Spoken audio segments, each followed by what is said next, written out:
Title: U.S. F-15s shocked Soviet pilots in MiG Alley with secret radar tricks. June 3, 1983, 28,000 feet above the jagged mountains of MiG Alley, the early morning sun glared off the aluminum skin of Lieutenant Sergei Ivanov's MiG-23, baking the cockpit into a furnace. Sweat trickled down his temple, mixing with the stale taste of recycled oxygen through his mask, while his hands clenched the stick with a mix of anticipation and ritual precision. The wind buffeted the variable sweep wings, every vibration a reminder of the aircraft's raw power and the responsibility it placed on him. Below, the green and brown landscape stretched like a strategic chessboard, yet Sergei's mind was focused upward, into the vast azure emptiness where he and his comrades were kings. For 2 grueling years at the Krasnodar Air Academy, he had endured the relentless grind of Soviet pilot training. The centrifuge had pushed his body to the edge of collapse, forcing him to master G-forces that would leave lesser men blacking out in seconds. Every maneuver of the MiG-23 was drilled into his muscle memory, each turn and dive a symphony of mechanical precision and human courage. He had been taught that the aircraft was an extension of the pilot's will, that in a swirling knife fight a mile wide, it was not technology, but discipline, grit, and courage that determined victory. The MiG was not merely a machine, it was a weapon of the motherland, a flying embodiment of Soviet resilience. Soviet doctrine had long taught him to fear the enemy's numbers, but never their technology. American fighters, he had been told, were bloated, over-engineered contraptions, tools for individualistic pilots lacking the collective will of the Soviet airmen. They were gold-plated status symbols, beautiful perhaps, but ultimately fragile, incapable of enduring the chaos of a close-range dogfight.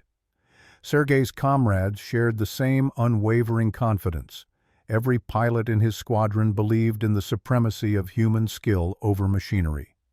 The MiG-23 itself was a testament to this philosophy, nimble in a turn, armed to kill at close range, built not to impress but to dominate in the lethal ballet of aerial combat.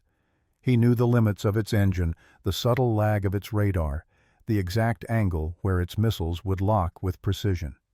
Every element of his training screamed control, confidence, and inevitability. He was ready, as he always had been, for the dance of steel and fire that had defined generations of Soviet pilots. The scramble order crackled over the radio, pulling Sergei fully into the present. His squadron leader's voice, calm but tinged with urgency, guided them toward the approaching formation of perceived American aircraft. Engines roared, afterburners ignited, and the MiGs surged into the sky, a disciplined wave of Soviet steel. Sergei's heart hammered in rhythm with the thrust of his Tumansky R-29 engine. Radar blips flickered across the scope, forming and disappearing like ghostly signals in a storm of static. For a moment, it was textbook. The early warning system, the ground-controlled intercept coordinates, the familiar dance of detection and response. Yet even in these early moments, something felt off. The radar screen twitched unnaturally, showing false contacts and sudden voids. The usual hum of electronic chatter was punctuated with static and interference, subtle but unnerving. Sergei felt it, an instinctive chill in his gut. The air above MiG Alley was no longer the familiar arena where skill alone dictated survival. Memories of training surfaced, ironclad mantras drilled into him over long, cold hours. The human element was the decisive factor, the MiG a partner in a ballet of life and death. Yet the electronic signals betraying him hinted at forces he could neither see nor anticipate. Every muscle in his body tensed, attuned to an invisible enemy, while his eyes scanned the empty sky for any sign of the American jets they were trained to confront. Frustration and doubt crept in. The radio, normally a lifeline to control, now delivered fractured instructions, overlapping commands and conflicting coordinates. Even the most experienced controllers seemed unnerved, their voices rising into frantic pitches of confusion. Sergei's wingman, Lieutenant Pavel Orlov, called a check on his formation position, But the reply came delayed, garbled by interference.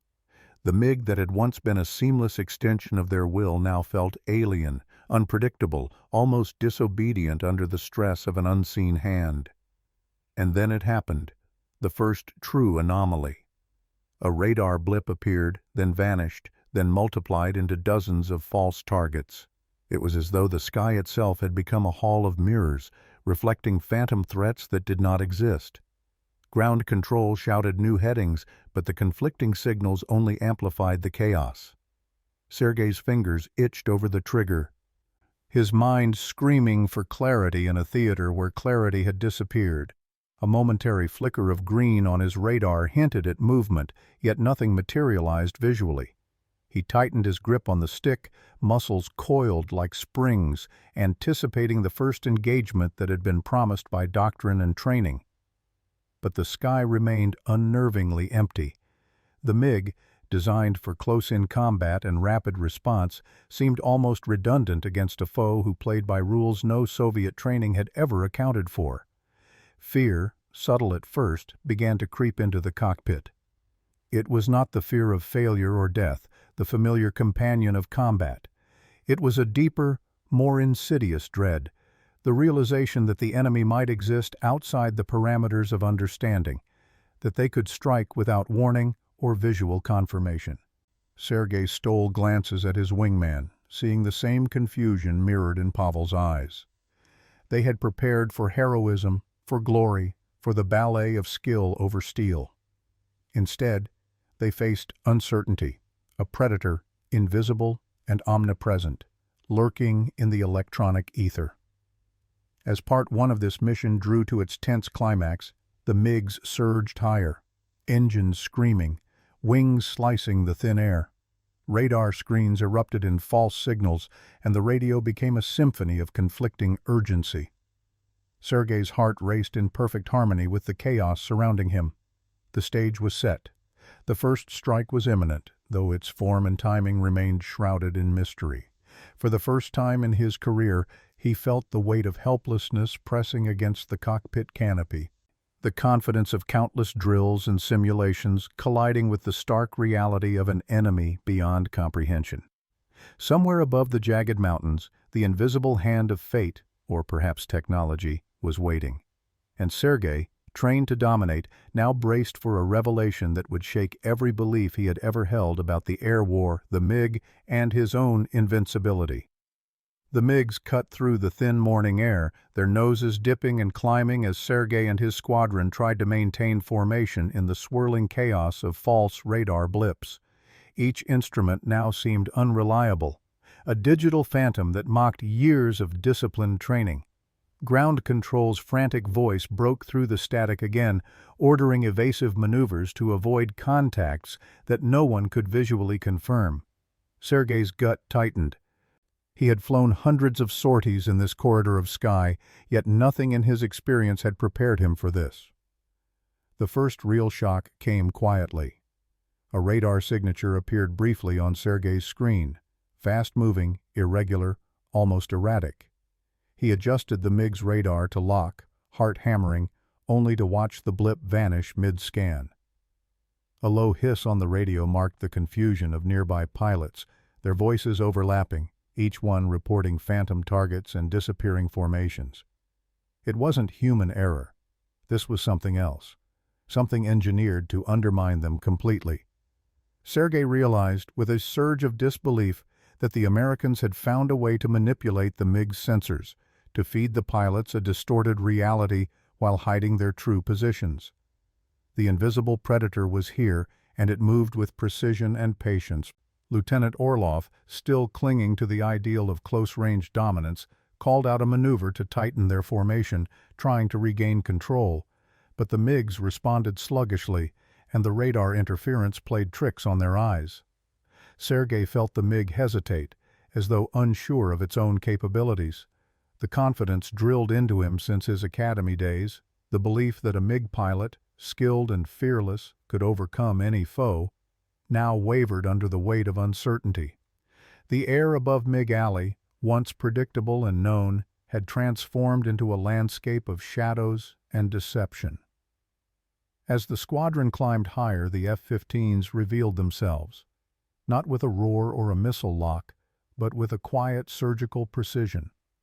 They hovered on the edge of detection, their radar cross-section masked, moving in a way that betrayed no traditional flight pattern.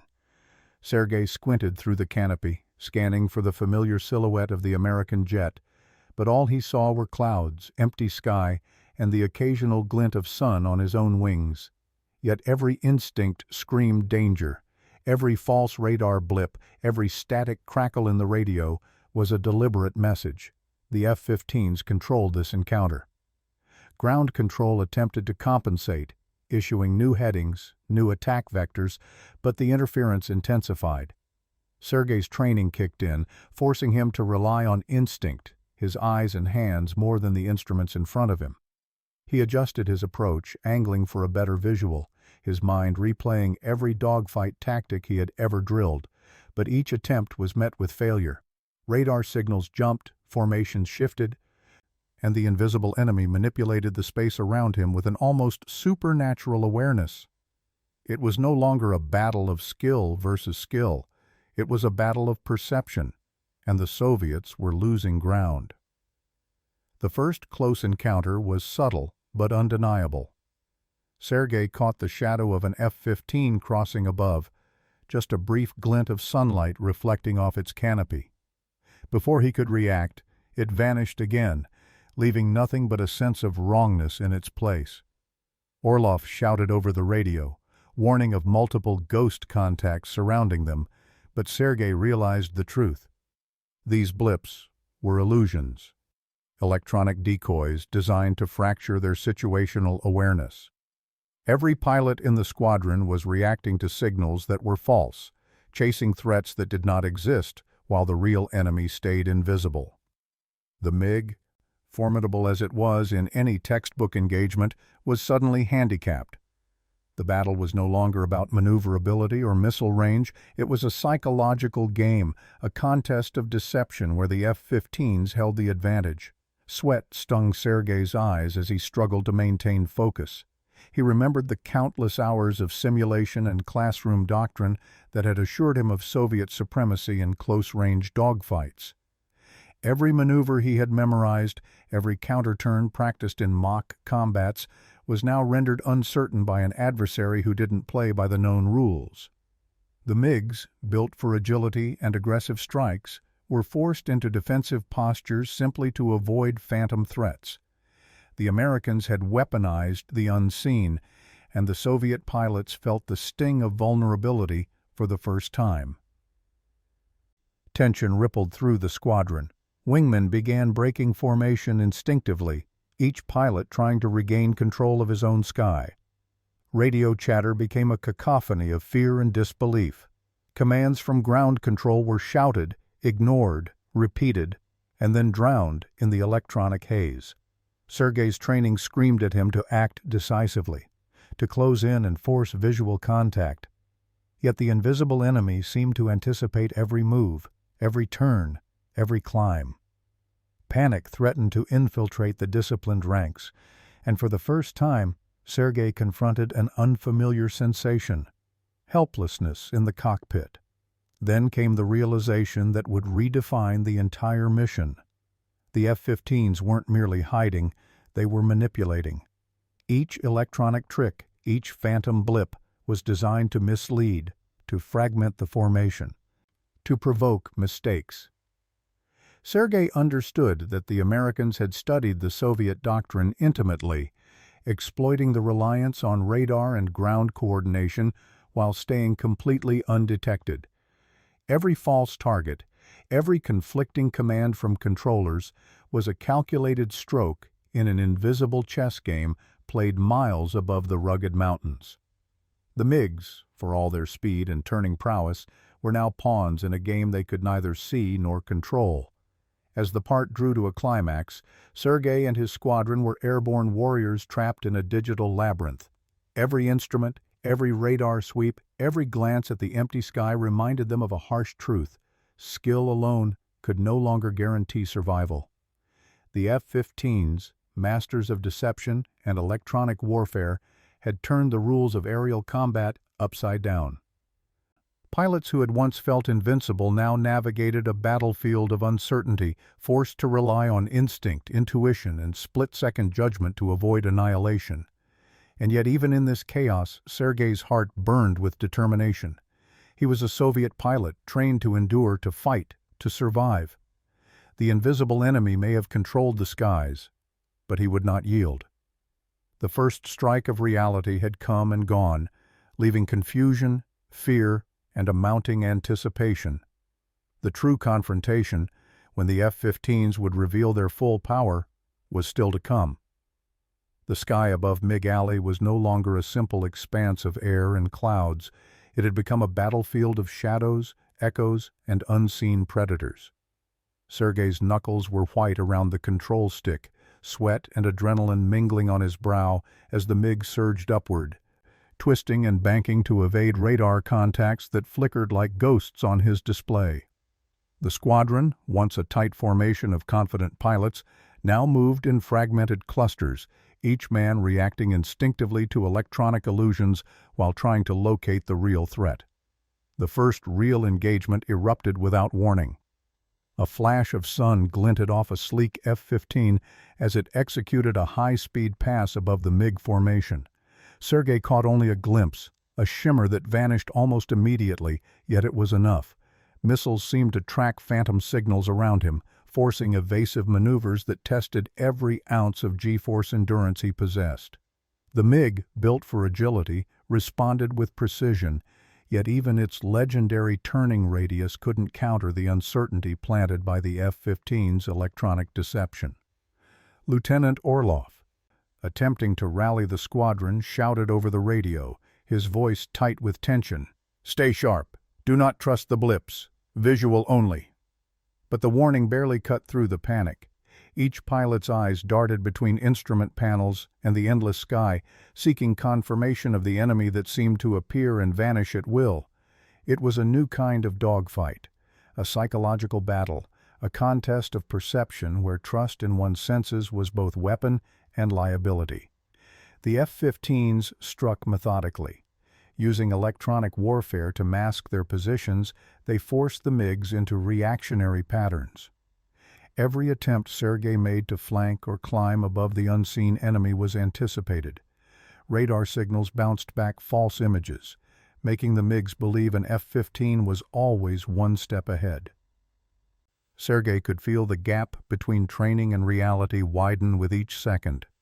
Maneuvers that would have guaranteed advantage before now risked collision, exposure, or missile lock from enemies he could not see. Despite the chaos, Sergei fought to reclaim control. He relied on instinct honed over years of grueling sorties, reading the air currents, watching for subtle shifts in enemy silhouette, the glint of metal, the faint shadow of a wing. The MiG's agility allowed for incredible maneuvers, but every move came at a cost. G-forces that threatened to blacken vision, rapid altitude changes that strained the airframe, and mental exhaustion that gnawed at decision-making speed. One mistake could mean annihilation. Then came the first decisive strike. An F-15 appeared briefly on the MiG's radar, only to vanish as Sergei lined up for engagement. Orlov fired a burst, tracer rounds slicing the air, but the target was gone. A missile, launched instinctively by another pilot reacting to a phantom blip, detonated harmlessly in the clouds. The squadron's frustration peaked. The F-15s weren't just evading, they were controlling the battlefield entirely. Every maneuver forced by false information left the MiGs vulnerable, and Sergei realized the Americans were exploiting not just technology, but human psychology. Fear, confusion, and overreaction were as lethal as any missile. A low rumble through the airframe signaled another pass. This time, Sergei caught the F-15 in his peripheral vision, executing a maneuver that seemed impossible, climbing at extreme angles, disappearing behind cloud cover, then striking again from an unexpected vector. The Americans had mastered the art of ambiguity, forcing the MiGs to commit, then punishing them for the slightest error. Pilots screamed over the radio, reports of phantom contacts blending with real engagements. Every decision required splitting attention between instruments, instinct, and the chaotic radio chatter. Sergei's mind raced. He recalled every tactic drilled into him: scissors maneuvers, Immelman turns, split S-dives, all designed for predictable aerial engagements. But nothing in doctrine accounted for an enemy who could vanish, reappear, and manipulate sensors to fabricate reality.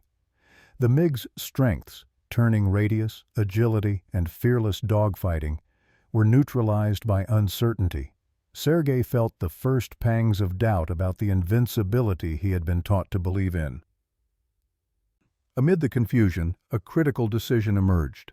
Sergei's squadron had to abandon radar dependence entirely and rely on visual cues and coordinated wingman support. This was the old-school dogfight, stripped of technological crutches. It required trust in each other, trust in instinct, and a willingness to engage the enemy directly rather than through instruments. The MiGs began to weave tighter formations, scanning with eyes, wings, and experience rather than displays. It was a desperate gamble, but it was the only path left. The F-15s, aware that their radar deception was losing grip, began to engage more directly. Explosions punctuated the sky as missile locks ignited in fleeting glimpses of combat. Sergei executed a tight vertical climb, dodging a missile whose launch he had detected only by the subtle distortion of air around it.